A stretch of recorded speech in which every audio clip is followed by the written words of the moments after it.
Affirmation എന്ന് പറഞ്ഞാൽ നമ്മളിപ്പം നെഗറ്റീവാണ്, അല്ല നമുക്ക് ജീവിതത്തിൽ ഈ പ്രതീക്ഷിച്ച റിസൾട്ട് കിട്ടുന്നില്ല. ജീവിതത്തിൽ എന്നാ പറഞ്ഞാൽ നമ്മൾ വർക്ക് എടുക്കുന്നു, റിസൾട്ട് കുറയുന്നു. നമ്മൾ മൈൻഡ് ഒന്ന് ഷിഫ്റ്റ് ചെയ്യണം. ആ മൈൻഡിനെ ഷിഫ്റ്റ് ചെയ്യണമെങ്കിൽ ഫോഴ്സ്ഫുള്ളിയാണ് ഷിഫ്റ്റ് ചെയ്യാൻ പറ്റുള്ളൂ. ആ ഫോഴ്സ്ഫുള്ളി ഷിഫ്റ്റ് ചെയ്യുന്നതിന് നമുക്ക് ഒരു വാക്കിലൂടെ മൈൻഡിനെ ഷിഫ്റ്റ് ചെയ്യാം. കോൺസ്റ്റൻറ്റ് ഫ്ലോ വേണമെന്ന് പറഞ്ഞില്ലേ, തുടർച്ചയായിട്ട് ഒരേ വാചകം പറഞ്ഞുകൊണ്ടിരുന്ന മൈൻഡ് ഏറ്റെടുക്കും. അതിനെയാണ് അഫർമേഷൻ എന്ന് പറയുന്നത്. എക്സാമ്പിൾ, നമ്മുടെ കഴിവ് ഉപയോഗിക്കാൻ പറ്റുന്നില്ല, നമ്മളൊരു 10% കഴിവ് ഉപയോഗിക്കാൻ പറ്റുന്നുള്ളൂ. അപ്പോൾ ഏത് അഫർമേഷൻ ഉപയോഗിക്കാം? ഇതിനെ മനസ്സിലാക്കി ഏറ്റവും ട്വിസ്റ്റാണ് കേട്ടോ, ഏറ്റവും മെയിൻ പോയിന്റാണ്. നിങ്ങളുടെ 10% ഔട്ട്പുട്ട് നിങ്ങൾക്ക് ഇപ്പോൾ ഉള്ളൂ. നിങ്ങൾ ബിസിനസ് തുടങ്ങി തന്നെ നടക്കുമോ? നിങ്ങളൊരു ജോലി കയറി, നിങ്ങളെ കൊണ്ട് ഒന്നിനും കൊള്ളില്ല, ആ കമ്പനിക്ക് ഒരു ഗുണവും ഇല്ല. എന്ത് ചെയ്യും? നിങ്ങൾക്ക് ആഗ്രഹമുണ്ട് വർക്ക് ചെയ്യണമെന്ന്, പക്ഷെ എന്തോ നിങ്ങളുടെ മനസ്സുകൊണ്ട് ഒരു വയ്യായ്മയും പ്രശ്നവും കാരണമൊക്കെ നിങ്ങൾക്ക് ചെയ്യാൻ പറ്റുന്നില്ല. ഔട്ട്പുട്ടിൽ നിങ്ങൾ അല്ലെങ്കിൽ നിങ്ങൾ ഭയങ്കര ഹാർഡ് വർക്ക് കൊണ്ട് റിസൾട്ട് കൊടുക്കാൻ പറ്റുന്നില്ല. മൈൻഡിൻ്റെ എന്തോ ഒരു ഇഷ്യൂ ആണ്. ഫോക്കസ് ഇല്ല, ശ്രദ്ധയില്ല, നിങ്ങൾ അലസനാണ്, ഡിസിപ്ലിൻ ഇല്ല, സമയത്തൊരു സ്ഥലത്ത് ചെല്ലില്ല, കുറേ എത്ര വേണമെങ്കിലും ഇഷ്യൂ എടുക്കാം. ഇതിനെ നമുക്ക് മാറ്റാം. ഓരോ സാധനത്തിനായിട്ട് പിടിക്കണം. ഓരോ സാധനത്തിനായിട്ട് പിടിച്ചിട്ട് എന്ത് ചെയ്യണം? നിങ്ങളുടെ ആ ഇഷ്യൂ ശരിയാക്കുന്നതിനുള്ള ഒരു വാക്ക് അവിടെ പോസ്റ്റ് ചെയ്യണം. ഞാൻ ശരിയാവുമെന്ന് പറഞ്ഞാൽ മതി. ഞാൻ ശരിയാവും, ഇല്ല ശരിയാവില്ല എന്ന് മനസ്സ് പറയും. ഇല്ല ഞാൻ ശരിയാവും. വീണ്ടും മനസ്സ് പറയും നീ ഒരിക്കലും ശരിയാവാൻ പോകണമെന്ന് പറയും. ഇല്ല ഞാൻ ശരിയാവും. വീണ്ടും മനസ്സ് പറയും ഒരിക്കലും നടക്കില്ല. വീണ്ടും നമ്മൾ പറയുന്നത് ശരിയാവും. അപ്പോൾ എന്ത് പറഞ്ഞാലും നമ്മൾ ശരിയാകും എന്നാണ് പറഞ്ഞുകൊണ്ടിരിക്കണേ. അതായത് നിങ്ങൾക്ക് എവിടെയാണ് ഇഷ്യൂ എന്ന് മനസ്സിലാക്കിക്കേ. നിങ്ങൾക്കൊരു കാര്യം ചെയ്ത് പൂർത്തിയാക്കാൻ പറ്റുന്നില്ലേ, ഏത് അഫർമേഷൻ ഉപയോഗിക്കും? നിങ്ങളൊരു കാര്യം പകുതി വഴി ഇട്ടിട്ട് പോവുക. ഇല്ലെങ്കിൽ വീട്ടിൽ നിങ്ങൾക്ക് സന്തോഷമായിട്ട് പെരുമാറാൻ പറ്റുന്നില്ല, നിങ്ങൾ ദേഷ്യക്കാരനാണ്, ഏത് അഫർമേഷൻ ഉപയോഗിക്കും? നിങ്ങളുടെ ഉള്ളിൽ പകയുണ്ട്, വീട്ടിൽ നമ്മൾ ദേഷ്യക്കാരനാണെന്ന് വെച്ചോ, വീട്ടിൽ നമുക്ക് സന്തോഷമായിട്ട് നമ്മൾ കാരണം വീട്ടിൽ സമാധാനക്കേടാ, ഇതിയാനൊന്ന് പോയാൽ മതി എന്നായിരിക്കും വീട്ടിൽ ഒരു പോയി കഴിഞ്ഞാൽ സമാധാനം, പിന്നെ വൈകുന്നേരം വരെ സമാധാനമായിട്ടിരിക്കാമല്ലോ.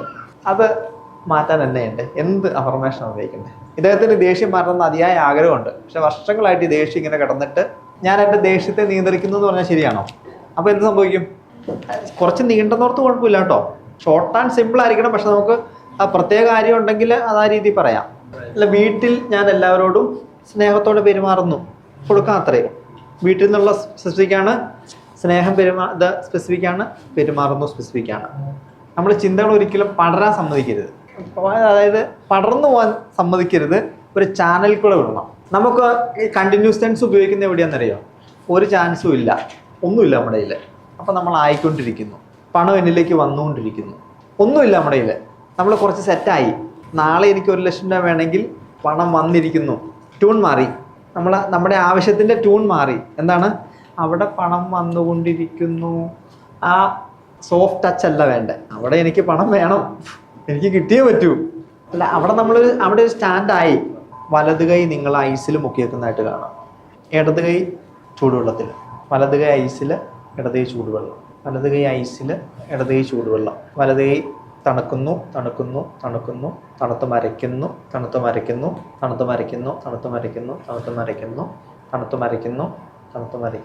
ഇടത് കൈ നല്ല ചൂടാവുന്നു, തിളയ്ക്കുന്ന വെള്ളത്തിലാണ്. വലത് കൈ തണുത്ത് മരയ്ക്കുന്നു. ഇടത് കൈ ചൂടാവുന്നു. 2 കൈ എടുത്ത് കവിളത്ത് വെച്ച്. ഡിഫറൻസ് ഉണ്ടോ? കൈ വെക്കാം. ഡിഫറൻസ് ഉള്ളവർക്ക് ഇതാണ് ആ സംഭവം. ഇത് നമ്മളൊരു മിനിറ്റ് കൊണ്ട് ചെയ്തത്. ചൂട് മാറിയില്ലേ? ഡിഫറൻസ് ഉള്ളതെന്ന് കൈ വയ്ക്കേ. ഈ കോൺഷ്യസ് മൈൻഡിൽ നിന്ന് പെട്ടെന്ന് നമുക്ക് കമാൻഡ് എടുക്കാൻ പറ്റിയില്ലെങ്കിൽ സബ് കോൺഷ്യസിലേക്ക് പോയെങ്കിലേ കൈ തണുക്കുള്ളൂ. മനസ്സിലാക്കണം. നിങ്ങളുടെ ലക്ഷ്യങ്ങൾ സബ് കോൺഷ്യസിലേക്ക് പോയിട്ട് അത് ആ ഫീല് കൊടുത്തെങ്കിലാണ് എന്ത് സംഭവിക്കുള്ളൂ? സാധനം മറക്കുള്ളൂ. അത് വിഷ്വലൈസേഷൻ ചെയ്യുമ്പോൾ മനസ്സിലാവും. എന്നൊക്കെ ഓർമ്മ ഒന്ന് കണ്ണടച്ചോ. Breathe in and breathe out. ഓരോ ശ്വാസം എടുക്കുമ്പോൾ നിങ്ങൾ അടുത്തുള്ള റിലാക്സേഷനിലേക്ക് പോകുന്നു. നമ്മുടെ ശരീരം മനസ്സും പൂർണ്ണമായും ശാന്തമായി നിങ്ങളുടെ കാലിലേക്ക് ഒരു ബക്കറ്റ് നിറയെ സൂപ്പർ ഗ്ലൂ ഒഴിക്കുന്നതായിട്ട് മനസ്സിൽ കാണുക. കാലിൻ്റെ ചുവട്ടിലേക്ക് ഒരു ബക്കറ്റ് നിറച്ച് സൂപ്പർ ഗ്ലൂ ഒഴിക്കുകയാണ്. കാലിലേക്ക്, ചെരുപ്പിനടിയിലേക്ക് സൂപ്പർ ഗ്ലൂ ഒട്ടുന്നതായിട്ട് ഫീൽ ചെയ്യുന്നുണ്ട്. നിങ്ങളുടെ കാലും ചെരുപ്പും തറയായിട്ട് ഒട്ടിച്ചേർന്നിരിക്കുകയാണ്. പതിയെ തറയും നിങ്ങളുമായിട്ട് സെറ്റായി. നിങ്ങൾക്ക് ഇനി കാല് ചലിപ്പിക്കാൻ സാധ്യമല്ല. കാരണം നിങ്ങൾ തറയായിട്ട് സെറ്റായി, നിങ്ങൾക്കിനി മുമ്പോട്ട് പോകാൻ സാധ്യമല്ല. നിങ്ങൾ പോകാനായിട്ട് ശ്രമിക്കുന്നുണ്ട്, ബട്ട് നടക്കുന്നില്ല. കാരണം നിങ്ങളുടെ കാലും തറയായിട്ട് സെറ്റാണ്. നിങ്ങൾ ശക്തമായിട്ട് കാല് മുമ്പോട്ടെടുത്ത് പോയി നിങ്ങളുടെ സീറ്റിലേക്ക് ഇരിക്കാനായിട്ട് ശ്രമിക്കുന്നു. സാധിക്കുന്നില്ല, കാരണം നിങ്ങൾ തറയും കാലുമായിട്ട് സെറ്റാണ്. ശക്തമായിട്ട് നിങ്ങൾ പോകാനായിട്ട് ശ്രമിക്കുന്നു. സാധിക്കുന്നില്ല, കാരണം നിങ്ങളുടെ കാലും തറയും സെറ്റാണ്. വീണ്ടും ശക്തമായിട്ട് പോകുന്നു. സാധിക്കുന്നില്ല, കാരണം നിങ്ങളുടെ കാലും തറയായിട്ട് സെറ്റായിട്ടിരിക്കുക. നിങ്ങൾക്ക് മൂവ് ചെയ്യാനായിട്ട് സാധിക്കില്ല. വീണ്ടും ശക്തമായിട്ട് പോകാൻ ശ്രമിക്കുന്നു. സാധിക്കുന്നില്ല, കാരണം നിങ്ങൾ സെറ്റാണ്. കണ്ണു തുറക്കാം, പോയിരിക്കാം. ലോജിക്കൽ മൈൻഡിന് ക്വസ്റ്റ്യൻ വരും, ഇങ്ങനൊരു സാധ്യത ഇല്ലല്ലോ. സബ് കോൺഷ്യസ് മൈൻഡിൽ ലോജിക്കില്ല. നിങ്ങൾ എന്ത് കൊടുത്താലും സാധിച്ചു തരും. തുടർച്ചയായിട്ട് കൊടുക്കണം. കറണ്ട് ഒഴുകുന്ന പോലെ വയർ ചെയ്യണം. എങ്ങോട്ടൊക്കെ പോകണം എന്നുള്ളത് അവിടെ കൊടുത്തിട്ട് അങ്ങോട്ട് നിങ്ങൾ എന്ത് ചെയ്യണം, കണക്ട് ചെയ്ത് അതിലേക്കുള്ള എനർജി ഒഴുക്ക് കൃത്യമാക്കണം. ഇതൊന്നുമില്ലാതെ വെറുതെ ഞാനിങ്ങനെ കണ്ടാൽ ഇതെങ്ങനെ സംഭവിക്കുമെന്ന് ചിന്തിച്ചാൽ ഇത് വർക്കാവില്ല. 99% ആൾക്കാർ കോൺഷ്യസ് മൈൻഡാണ് ഉപയോഗിക്കുന്നത്. നമ്മൾ ആ 99 കയറാൻ വേണ്ടി ശ്രമിക്കുക, തിയറി പഠിച്ചിട്ട് പിടികിട്ടിയ. അപ്പോൾ നമ്മൾ അതിനുള്ളൊരു മെത്തേഡാണ് അഫർമേഷൻ. അപ്പം നമ്മൾ അഫർമേഷൻ കൊടുത്താണ് ഇവരെ ഞാൻ മയക്ക് ചെയ്ത്. ശ്രദ്ധിച്ചോ? നിങ്ങളെ കൊണ്ട് പറ്റില്ല എന്ന് പറഞ്ഞു അല്ലേ? നിങ്ങൾ പറ്റില്ല, നടക്കില്ല, നിങ്ങളെ കൊണ്ട്. പിന്നെ നടക്കില്ല. ആ സബ് കോൺഷ്യസിലാണ് പറഞ്ഞത്. ശ്രദ്ധിച്ചോ? സബ് കോൺഷ്യസ് ലെവലിൽ പോയിട്ട് അവരുടെ സബ് കോൺഷ്യസ് മൈൻഡ് ഓപ്പൺ ചെയ്തു. എന്നിട്ട് ആ മൈൻഡിനകത്തേക്ക് ഇട്ടു, പറഞ്ഞു നിങ്ങളെ കൊണ്ട് ഇനി മൂവ് ചെയ്യാൻ സാധ്യമല്ല. അവർക്ക് ബോധമില്ല, ബോധം നഷ്ടപ്പെട്ടു ഇല്ലേ? ബോധമില്ലല്ലോ. ബോധം നഷ്ടപ്പെട്ട് എങ്ങനെ പോവും? പിന്നെ പോകാൻ പറഞ്ഞിട്ട് കേൾക്കുന്നില്ല. ബോധം വന്നപ്പോൾ എന്നിട്ട് നോക്കിയിട്ടാണ് പോയത് അല്ലേ? അപ്പോൾ അത് ശ്രദ്ധിക്കണം. നിങ്ങൾ ഏതെങ്കിലും നെഗറ്റീവ് കമാൻഡാൽ തളയ്ക്കപ്പെട്ടിട്ടുണ്ടോ?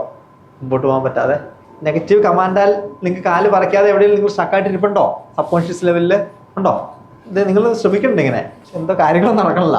ഞാൻ നോക്കി ശ്രമിച്ചാരെന്ന് പറയും, നടക്കുന്നില്ല. അങ്ങനെയുണ്ടോ? ഉണ്ടെങ്കിൽ അതും തിരിച്ചറിയണം. ഓക്കെ. അപ്പോൾ ഉചിതമായ സ്ഥിരീകരണങ്ങൾ, അഫർമേഷൻ, നിങ്ങൾക്ക് ആപ്റ്റായിട്ടുള്ള അഫർമേഷൻ നിങ്ങൾ തിരഞ്ഞെടുക്കണം. നിങ്ങളുടെ ലക്ഷ്യങ്ങളോടും അഭിലാഷങ്ങളോടും പ്രതിനിധിക്കുന്ന സ്ഥിരീകരണങ്ങൾ തിരഞ്ഞെടുക്കുക. അപ്പോൾ ഈ മാനിഫെസ്റ്റേഷൻ പവർ കൂടുന്നതിനുള്ള അഫർമേഷൻ എങ്ങനെയാണെന്നറിയാം? ഞാൻ എന്ത് തീരുമാനിച്ചാലും അത് സാധിക്കും, നടക്കും. ഞാൻ എന്തിനു വെച്ചാൽ നടക്കും അല്ലേ? ഞാൻ ആഗ്രഹിക്കുന്ന എന്തും ഞാൻ നേടും. മറ്റേ എന്നാ രാവിലെ പറഞ്ഞ എന്നാ, എന്നെ കൊള്ളില്ല എന്ന് നാം പറഞ്ഞുകൊണ്ടിരിക്കുക. എൻ്റെ ജീവിതം ഇങ്ങനെയൊക്കെ ആയി, ഇനിയെങ്കിലും ഒന്ന് തീർത്ത് അവസാനിച്ച്. ഈ ക്ലാസ് അറ്റൻഡ് ചെയ്തതിന് ശേഷം ഇപ്പം നേരത്തെ സാറ് ഒരു വാക്ക് പറഞ്ഞു, ആത്മവിശ്വാസം. ഈ ആത്മവിശ്വാസം വർദ്ധിപ്പിക്കുക എന്നുള്ള ഒറ്റൊരു ഉദ്ദേശമാണ് ഇതിനകത്ത് മെയിനായിട്ട്. നമ്മൾ ആത്മവിശ്വാസത്തോടെ എന്ത് പ്രവൃത്തി ചെയ്ത് കഴിഞ്ഞാലും സംശയിച്ച് നിൽക്കാൻ ഒരിടം വന്നു കഴിഞ്ഞാൽ നമ്മൾ പുറകോട്ട് പോകും, ഉറപ്പായിട്ട് പോകും. ഞാനും അങ്ങനെ കുറച്ച് സംശയിച്ചൊക്കെ നിന്നൊരു മനുഷ്യനാണ്. അങ്ങനെ ഈ ക്ലാസ് അറ്റൻഡ് ചെയ്തു. യാദൃച്ഛികമായിട്ടാണ് ഇങ്ങനെ പത്രത്തിൽ കണ്ടിട്ട് ഞാൻ ക്ലാസ് അറ്റൻഡ് ചെയ്തു. അതിൻ്റെ അകത്ത് എനിക്ക് കിട്ടിയ ആത്മവിശ്വാസം എന്ന് പറഞ്ഞാൽ ചില്ലറയൊന്നുമല്ല. അതുകൊണ്ട് എനിക്കിനി എന്ത് പ്രശ്നം വന്നു കഴിഞ്ഞാലും ഞാൻ നേരിടും.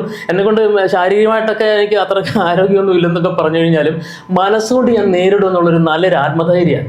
ഇതൊന്നുമില്ലാതിരുന്ന വണ്ടി മേടിക്കാൻ ലോൺ കിട്ടില്ലാത്ത അവസ്ഥയിൽ നിന്നാണ് ഇപ്പോൾ വണ്ടി, ഇപ്പം ഇരിക്കുന്ന വണ്ടി ഞാൻ റെഡി ക്യാഷ് കൊടുത്ത് മേടിച്ചാണ്. ആ ലെവലിലേക്ക് എത്താൻ സഹായിച്ച എന്തായാലും സാറിൻ്റെ ക്ലാസ് തന്നെയാണ്. ഇറ്റ് ഈസ് വൺ സീക്രട്ട് എന്ന് പറഞ്ഞാൽ അന്ന് മുതൽ ഇന്ന് വരെ മൈൻഡ് പവറിൽ നിന്ന് ഒരു എനർജി ഞാനുമായിട്ട് ആ സെക്കൻഡ് മുതൽ കണക്റ്റഡാണ്. എനിക്ക് അത് എപ്പോഴും എനിക്കത് ഫീൽ ചെയ്തുകൊണ്ടിരിക്കുക. ആദ്യം കുറച്ച് സ്ട്രഗിൾ ചെയ്യാം, മെഡിറ്റേഷൻ ചെയ്യാം, വർക്കൗട്ടുള്ള കാര്യങ്ങളൊക്കെ കൃത്യമായിട്ട് ചെയ്യാം. അങ്ങനെ ചെയ്ത് കഴിഞ്ഞാൽ നമുക്ക് ഇതിലേക്ക് ആയി കഴിഞ്ഞ് കഴിഞ്ഞാൽ പിന്നെ കുറേ നെഗറ്റീവിലേക്ക് നമ്മൾ പോകാതെ നമുക്ക് നിൽക്കാൻ പറ്റുന്നുണ്ട്.